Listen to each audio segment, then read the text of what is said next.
Oke, halo teman-teman, welcome back di YouTube channel Kinichi Sans. Dan pada hari ini gue udah kedatangan dua teman gue. Mari kita mulai berkenalan dari yang pakai baju biru. Oke, nama fakultas. Cil, udah kayak kader cuy. Aduh, serius banget deh. Ya udah kenalin semuanya, nama saya Nathan dari FMIPA ITB 2019. Oke, yang bawah, yang baju putih. Nama gua Hans Karisma Tuh udah. dari FMIPA. Lihat ya, guys. Emang guys ya, ini kalian sudah tahu ini udah ada di video pertama saya, Indra Yoga Putra, FMIPA. Pengen gitu guys, jadi di jalur di ITB tuh ada dua, SNM, jalur undangan, jalur SBM. SNM dibagi lagi, SNM yang secara menyeluruh, belum mau masuk apa-apa, dan ada beberapa peminatan. Nah, kalau peminatan itu buat kalian yang benar-benar udah minat di satu bidang atau satu jurusan. Nah, itu kita bisa milih jalur peminatan. Oke, kita mau bahas apa lagi nih guys? Tambahan dong, tadi Boleh? yang masuk ITB tuh satu lagi ada Mandiri. Oh iya, maaf. Ya, ini gue jelasin aja. Teman saya ada yang masuk stay dari jalur mandiri. Nah, jalur mandiri itu jalur di mana kita ngasih nilai UTBK yang kita nanti bakal dites sama rapot.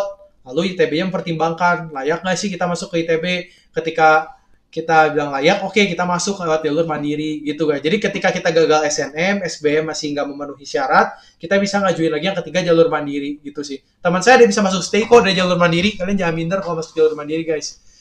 Dan kayak mereka tuh SBM akhirnya nggak terima. Enggak guys, Gue itu gambling guys, sumpah guys. Nggak tahu cara penilaian ITB gimana buat masuk Mandiri. Ya, bener-bener. Gue juga mau nambahin sih. Buat kalian yang mau masuk TPB, mau masuk ITB nih, terutama kan sebentar lagi ada jalur UTBK nih. Ya, gue mungkin sedikit aja kali ngasih tips-tipsnya kali ya, boleh lah ya. Jadi kalau misalnya kalian mau masuk UTBK, yang pasti, mau masuk lewat SBM, pasti siapin dulu UTBK, ya, belajarlah dengan sebaik ya, kerjakan UTBK dengan jujur, yang pasti dengan juga bijaksana, ya, karena itulah yang menentukan kalian buat masuk di ITB. Jangan, nah kalian udah beres UTBK tuh, kalian bakal ada dua pilihannya itu ya, tadi ada jalur SBMPTN sama jalur Mandiri. Jalur SBMPTN itu tuh kita biasanya dilihatnya dari nilai UTBK-nya doang, jadi nggak ngeliat dari rapot. Iya. Di UTBK itu biasanya uang kuliahnya yang kita dapat biasanya sama yang jalur SNMPTN, alias ada subsidi dari pemerintah, istilahnya gitu. Iya. Kan emang kalau misalnya kalian ke negeri kan emang tujuannya juga sebenarnya kita dapat subsidi dari pemerintah. Betul. Juga, kan. Betul. Lebih murah lah itu ya. Iya. Bagi kalian yang kurang mampu gitu kan, kalian bisa ikut ke negeri gitu. Nah, Betul. sedangkan kalau misalnya kalian jalur mandiri yang dilihat itu nantinya otomatis kalau kalian jelek, UTBK-nya jelek, akan susah banget masuk. Dan itu juga kalau kalian keterima di mandiri, uang kuliahnya tuh bisa 2 kali lipat dari uang kuliah yang SBMPTN atau SNMPTN. Betul. Jadi saran gue sih, kalian persiapkan diri dengan matang di UTBK supaya kalian bisa keterima di jalur SBMPTN dan nggak usah ikut mandiri kalau bisa sih gitu. Oke. Tapi ini menarik nih, last deh. Gimana sih kalau orang nanya nih, Kak, gimana sih caranya tips-tips SBMPTN, tips-tips SNMPTN? Sini gue jelasin, gue kasih tahu dulu yang SNMPTN dari gue, soalnya gue emang masuk dari jalur SNMPTN. Jujur, ketika SMA itu banyak waktu-waktu main yang gue korbanin. Waktu main gue itu gue alihin sama tiap hari les supaya nilai gue bagus. Jadi kalau kalian mau SNMPTN dari awal udah pengen masuk ITB, UI atau apapun, SNMPTN pengen banget lah jalur undangan, ngapain sih dites pengen banget. Bener-bener persiapin dari awal kelas 10, 11, 12. Nilai kalian tuh harus bagus. Minimal pun kalau standar grafiknya harus naik, jangan sampai grafik nilai kalian turun. Jadi benar-benar yang namanya kalian pengen undangan itu bukan main-main kelas 12 baru bagus, bukan guys. Benar-benar dari kelas 10, 11, 12, benar-benar harus serius belajar, nilai kalian bagus, rapot bagus gitu. Soalnya kenapa? Dari aturan gue yang tahun lalu, yang bisa ikut SNMPTN nggak semua orang. Cuman 40% dari ranking di sekolah kalian. Jadi misalnya kalian ranking di sekolah, sekolah seangkatan nih kalian tuh berapa. Nah, kalian lihat 40% dari jumlah angkatan itu yang bisa milih SNMPTN. Terus kata gue sih jangan berharap besar juga, karena kita tahu juga bahwa semua yang ikut SNMPTN itu bukan orang-orang yang main-main, yang cuman sekedar pengen iseng-iseng mencoba, tapi emang bener-bener orang yang serius. Saingan kita itu dari se-Indonesia loh guys, bukan cuman dari satu wilayah kita, regional kita. Ada saingannya dari se-Indonesia, ya dari awal kita serius dong. Kita harus dari awal nilai bagus lah. Pokoknya saya menekankan kalau kalian mau SNMPTN dari kelas 10, 11, 12 nilai bagus. Ya main emang harus, kita emang punya hak buat main, senang-senang itu emang harus, wajib banget kita lakuin itu. Tapi korbanin dikit waktu main kita buat les. Toh sebenarnya kalau kalian mau tahu juga, banyak waktu-waktu yang gue korbanin buat bermain, kumpul-kumpul sama teman, nongkrong-nongkrong gitu. Banyak yang gue korbanin cuman buat les sebenarnya. Itu nanti kita bisa beda sesi, kalau kalian mau cerita kita bisa beda sesi. Cuman itu doang bisa gue ceritain. Oke, kita mulai dari Nael. Nael, minta tips dong kalau mau ikut SBMPTN gimana biar bisa lulus. Mulai dari belajar, ngerjain soalnya, tipe-tipe soalnya, jelasin lah, cerita dong. Gampang sih, jadi kalau saya menurut gua, itu SBMP, kalau misalnya kalian emang berniat banget buat masuk negeri, ya otomatis kan kalian bakal belajar di SMA, kalian harus belajar dengan baik di SMA. Nah, kalian udah belajar dengan baik, kan kalian bakal dapet ilmu tuh. Nah, sebenarnya UTBK buat SBMPTN itu, ya itu bukan SMA juga sih ya. Jadi nggak mungkin kita susah-susah banget lah gitu loh. Nah kan, ya emang soalnya lebih dari soal ujian-ujian sekolah kita, tapi dia tuh standarnya standar SMA loh. Jadi kayak, ya kalau kalian di SMA, ya kalian minimal harus bisa jawab gitu loh. Ya sewajarnya gitu. Menurut gue ya kalian pertama-tama ya harus persiapan diri di SMA juga, belajar dengan benar. Terus kalau misalnya kalian memang punya kemampuan lebih untuk misalkan kalian ikut kursus atau bimbel, itu tuh sebenarnya kepake banget sih. Bisa kayak buat kalian yang ikut bimbel tuh kalian bisa dapetin soal-soal buat latihan gitu. Itu tuh soal-soalnya kepake buat di sekolah, juga kepake buat nanti UTBK. Kalian bisa berlatih lah di situ loh, dengan terbiasa dengan soal-soal UTBK. Keren banget lah kalau misalnya kalian memang punya kemampuan lebih, ya kalian ikut bimbel boleh lah.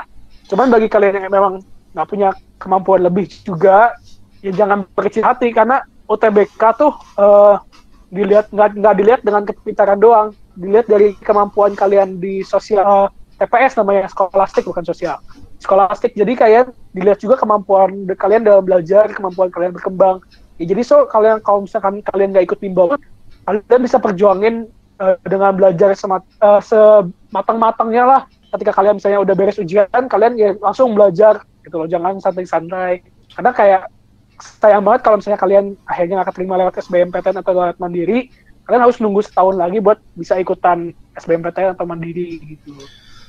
Tapi gue nambahin aja sih, ini menurut gue ya. Menurut gue pun, kalaupun emang kita tidak mampu untuk ikutin les, kan sekarang online guys, banyak. Kita bisa cari soal-soal di Google, pelajaran-pelajaran tentang UTBK di Google. Bahkan banyak juga yang ngejadiin tryout online gak sih? Yang maaf ya ini kalau gue salah, cuman bener gak? Ada tryout gratis gitu gak sih? Ada banyak juga yang jadi tryout gratis. Ya. Jadi ya banyak cara mah guys, jangan kita mikir, aduh gue gak bisa les, gue gak punya kesempatan buat masuk ITB atau masuk ke negeri, universitas negeri. Enggak guys, ada online. Kalian minimal bisa beli buku, mungkin nabung dari sekarang, kalian mau beli buku tentang SBMPTN. Ada gak sih buku SBMPTN? Ada banyak. Ada kan? Banyak kan? Ada yang untuk PDF pun ada gitu. Jadi jangan berkecil hati aja gitu. Jadi walaupun kalian sekarang nggak bisa keluar rumah, ya kalian bisa cari-cari yang bentuknya PDF atau mungkin bekas-bekas yang soal-soal tahun lalu gitu. Bisa kalian cari, sekarang udah banyak sih. Zaman udah enak banget. Oke. Banyak jalan menuju Roma guys. Menuju Roma. Bukan menuju Roma, banyak jalan menuju universitas negeri. Oke. Itu kata-kata siapa ya, Dra? Kata-kata siapa ya, Dra?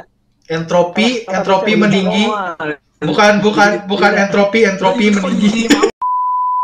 Oke, tadi Nael udah bilang kasih tips. Coba buat adik-adik kelas kita yang pengen coba SBMPTN, ngambil peruntungan di SBMPTN. Coba aja boleh ceritain gimana tips lu dalam mengerjakan soal-soal, bagaimana tipe-tipe soalnya. Mungkin tadi belum dibahas, gimana sih tipe soalnya, apa tipe soalnya PG atau isian gitu, itu belum dibahas. Boleh coba disambung lagi. SBMPTN ya guys, ini ngomonginnya guys. Tips gua sih ya belajar jauh-jauh hari pastinya, biar kita matang persiapannya pas lagi ujian. Terus tips kedua, kalian tuh senang juga pas ujian, jadi jangan panik gitu.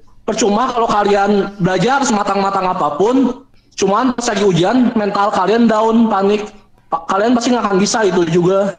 Itu pengalaman gue sendiri ya itu juga. Betul. Gue juga sama. Terus apa aja sih yang diuji? Mungkin kan banyak dari kita yang kayak gue yang nggak tahu apa sih sebenarnya mata pelajaran apa aja yang diuji di UTBK. Coba dari Nail dulu deh, jelasin dong mata pelajaran apa yang diuji di UTBK. Yang pasti kan kalau misalnya yang kalian sekarang ngerasain 2020 nih, yang gue dapet sih infonya UTBK kali ini tuh kalau nggak salah cuma TPS doang atau tes plastik doang. Itu tuh kalian bakal diuji tentang kemampuan kalian menalar bacaan, kemampuan kalian menginterpretasikan sebuah teks, kemampuan kalian menghitung matematika secara dasar, kemampuan logika kalian. Nah itu kalian dites di TPS. Sebenarnya kalau TPS itu kalian nggak usah belajar harus gimana sih, cuman yang pasti kalian persiapkan diri tentang kemampuan kalian gitu loh, menjawab pertanyaan kayak gitu. Karena yang pasti kan kayak TPS tuh bisa kayak bahasa Inggris, bahasa Indonesia, matematika dasar, itu yang kalian tuh sebenarnya bukan sesuatu yang harus kalian pelajari gitu, itu emang dites berdasarkan kemampuan otak kalian. Nah menurut gue sih kalau misalnya untuk hadapi soal TPS, ya kalian istirahat lah yang cukup supaya kalian bisa ngerjain soal dengan konsentrasi gitu. Karena yang penting kalau ngerjain TPS itu konsentrasi. Sudah gitu kalau gue tahun gue sebelumnya sih kita ada tes apa ya, gue lupa. Matematika, fisika, sama matematika. Fisika, kimia, biologi. Iya. Saintek. Saintek. Pelajaran IPA lah. Lu yang jelasin lah coba dulu. Oke, jadi tadi kita kan udah ngomongin soal tentang tes apa tadi namanya gue lupa. Nel, tes apa? TPS. Nah, tadi kan TPS. Nah sekarang ada juga tes yang kalau zaman kita tahun lalu itu namanya Saintek, tes matematika, fisika, kimia. Nah, karena saya nggak mengalami, karena saya jalur undangan, saya nggak akan tahu itu gimana tes-tesnya, gimana rasanya, gimana soalnya. Mungkin itu akan dilanjutkan oleh si Indra nih. Indra, coba dijelasin, Indra, gimana tentang tes-tesnya, terus soal-soalnya atau gimana? Pokoknya di antara Saintek itu, menurut gua fisika matematika ya.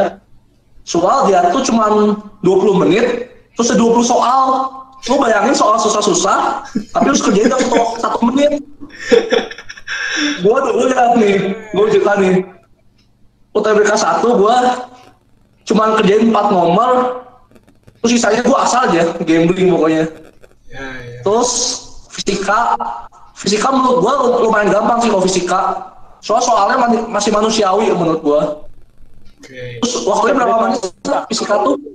Sama 20 menit. 20 menit juga? 20 atau 35 sih? 20 semua 22 menit tau gue.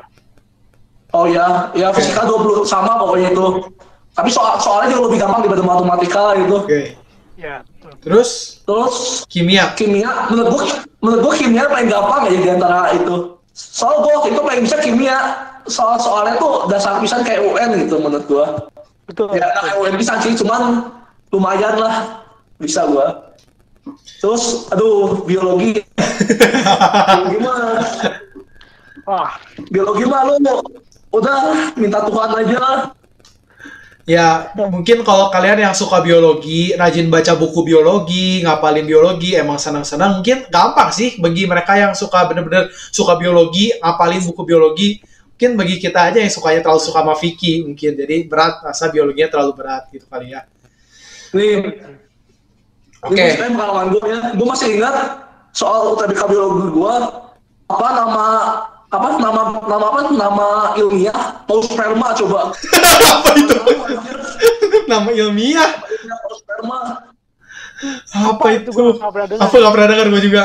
Ya mungkin. Pausperma ya itu pokoknya nama ilmiahnya apa? Karena gue tahu gitu.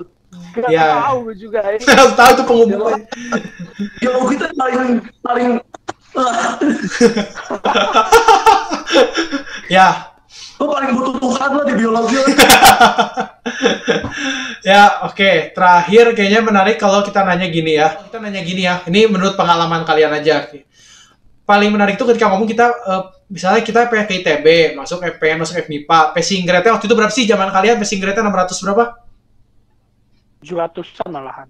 700. Ada yang 700. Ya. Ada yang 700 sampai 700-an. 660-an ya lama kalau nggak salah. Pokoknya kalian harus tahu bahwa kalian harus tahu bahwa kalau mau masuk ke dalam suatu universitas terus masuk ke suatu fakultas tuh ada passing grade-nya. Berapa skor UTBK minimal kalian supaya bisa lolos. Nah, pertanyaan gue di sini menarik nih. Menurut pengalaman kalian sama teman-teman kalian lah ya yang SBM, apakah kalau kita lolos passing grade itu auto masuk ke jurusan yang kita pengen atau nggak jamin juga? Di sini pertanyaan gue menarik banget sih, gue pengen ini dari dulu ke orang SBM. Gimana Nael? Menurut gue enggak, karena seberapapun passing grade itu sebenarnya jadi kayak kalau kalian tahu itu berdasarkan dari prediksi tahun sebelumnya. Jadi itu tuh jadi berdasarkan kemarin yang tahun sebelumnya, misalkan berapa orang yang masuk, berapa slotnya di fakultas itu. Nah itu baru dibikin passing grade-nya. Nah, jadi passing grade itu sebenarnya nggak akan memastikan kalian bisa masuk. Tergantung dari peminatnya tahun itu. Misalkan kayak temen gue tuh ada yang dia nilainya di atas passing grade yang seharusnya. Tapi nyatanya dia nggak fakultas yang dia pengen. Karena ternyata fakultas itu peminatnya lebih banyak. Dan ternyata lebih banyak juga orang yang nilainya jauh lebih tinggi dari dia. Jadi passing grade itu menurut gue nggak jadi pasti jaminan lah. Ya, cuman at least kalau ada passing grade, kalian bisa tahu gitu kurang lebih kalian harus sejauh mana kalian supaya bisa dapat fakultas di universitas yang kalian mau. Oke, jadi nggak bisa jadi jaminan bahwa kita berhasil, tapi bisa jadi patokan lah, gitu kan maksudnya? Betul. Oke, Dak, gimana menurut lo? Apakah dengan passing grade yang misalnya sekian, terus kita di atas passing grade auto masuk, atau mungkin dengan passing grade sekian kita di bawah passing grade-nya pun sedikit atau di bawahnya rada banyak pun masih ada kemungkinan bisa masuk gitu? Gimana Dak menurut lo? Gua itu tuh nggak tentu semuanya. Jadi ya kayak dijelasin Nael tuh berdasarkan prediksi tahun lalu ya. Jadi bisa aja kita nilai di bawah passing grade tahunnya kita masuk karena emang yang tahun kita tuh emang lebih rendah passing grade-nya. Atau bisa aja kita udah di atas passing grade tapi malah ketolak. Betul. Oke, jadi pokoknya kalian jangan terlalu juga berpatok pada passing grade. Intinya kita lakuin aja yang terbaik ketika UTBK. Jangan lupa berdoa, mungkin ya, selalu harus berdoa, kita lakuin yang terbaik, belajar, persiapkan sebaik diri. Kalau memang jalannya, kita doain supaya kalian semua juga bisa keterima di universitas negeri yang kalian inginkan. Masuk ITB guys. Mungkin kita bisa bikin satu sesi video lagi kali ya buat tips and trick untuk masuk SBMPTN ITB atau masuk SBMPTN negeri gitu. Oke sih, tapi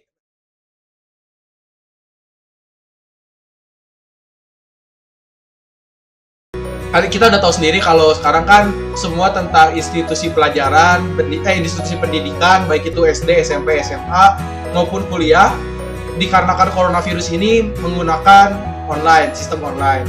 Nah, coba kalian ceritain dikit dong gimana sistem online di ITB selama pelajaran ketika masa coronavirus ini. Coba dari Nael dulu deh.